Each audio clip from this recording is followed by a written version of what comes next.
অবশেষে চালু হলো ফেসবুক ও টিকটক সহ সব সামাজিক যোগাযোগ মাধ্যম। বুধবার দুপুরে এসব চালুর ঘোষণা দেন ডাক, টেলিযোগাযোগ ও তথ্য প্রযুক্তি প্রতিমন্ত্রী জুনায়েদ আহমেদ পলক। ইন্টারনেট স্পিড বাড়াতেও কাজ চলছে বলে জানান তিনি। বিস্তারিত দাউদ হাসানের রিপোর্টে। 250-টিরও বেশি ডিজাইন অপশন নিয়ে ওয়ালটন স্মার্ট ফ্রিজ, বোঝে আপনার প্রয়োজন।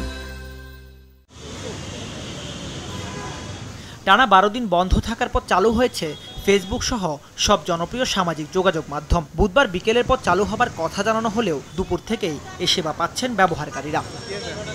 স্বাভাবিকভাবে সামাজিক যোগাযোগ মাধ্যম সচল হওয়ায় স্বস্তি প্রকাশ করেছেন ব্যবহারকারীরা। জানান এর ফলে ই-কমার্স সহ সামাজিক যোগাযোগ মাধ্যমে সংশ্লিষ্ট সব কাজে গতি বাড়বে। আমরা যে রাইড শেয়ার করি এর জন্য আমাদের ফেসবুকটা খুব আন্তরিকভাবে দরকার।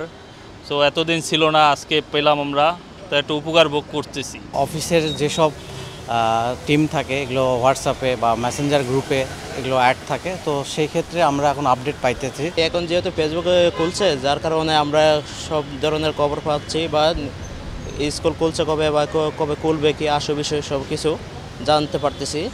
আগারগাঁওয়ে বিটিআরসি কার্যালয়ে ফেসবুক ও টিকটক প্রতিনিধিদের সাথে বৈঠক শেষে সামাজিক যোগাযোগ মাধ্যম খুলে দেওয়ার কথা জানান ডাক, টেলিযোগাযোগ ও তথ্য প্রযুক্তি প্রতিমন্ত্রী। বলেন সার্বিক পরিস্থিতি বিবেচনার পর এই সিদ্ধান্ত নেওয়া হয়েছে। আমরা সার্বিক বিবেচনা করে আজকে আমরা সেই বিধিনিষেধ আমরা প্রত্যাহার করে নিচ্ছি এবং বাংলাদেশে আমাদের সাইবার স্পেসে আমরা ফেসবুক, টিকটক এবং ইউটিউবের কার্যক্রম পরিচালনা করতে আর কোনো আমরা বাধা রাখছি না। এটা সম্পূর্ণভাবে সবগুলো অ্যাপ্লিকেশন আমরা ওপেন করে দিচ্ছি। প্রতিমন্ত্রী জানান দেশে সাম্প্রতিক সহিংসতার ঘটনায় নিজ ভূমিকা নিয়ে দুঃখ প্রকাশ করেছে ফেসবুক। ভবিষ্যতে দেশের মূল্যবোধ ও সংস্কৃতি বিবেচনায় রেখে কাজ করার কথা আশ্বাস দিয়েছে টিকটক।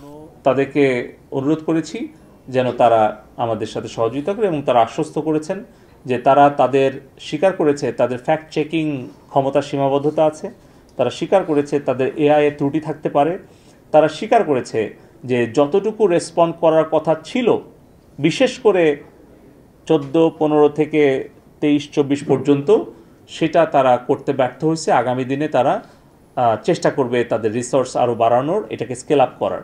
আনুমানিক প্রায় 7 লাখের ওপরে কন্টেন্ট কিন্তু টিকটক টেক ডাউন করেছে। টিকটকের সহযোগিতায় আমরা সন্তুষ্টি প্রকাশ করেছি। সাম্প্রতিক কোটা সংস্কার আন্দোলনের সময়ের কিছু ভিডিও কন্টেন্টের বিষয়ে আপত্তি জানিয়ে 28শে জুলাই ফেসবুক, ইউটিউব ও টিকটকে চিঠি দেয় সরকার। চিঠিতে তাদের কাছে যৌক্তিক ব্যাখ্যা চাওয়া হয়। 31শে জুলাই এসব সামাজিক যোগাযোগ মাধ্যমের প্রতিনিধিদের বিটিআরসিতে সশরীরে হাজির হতে বলা হয়।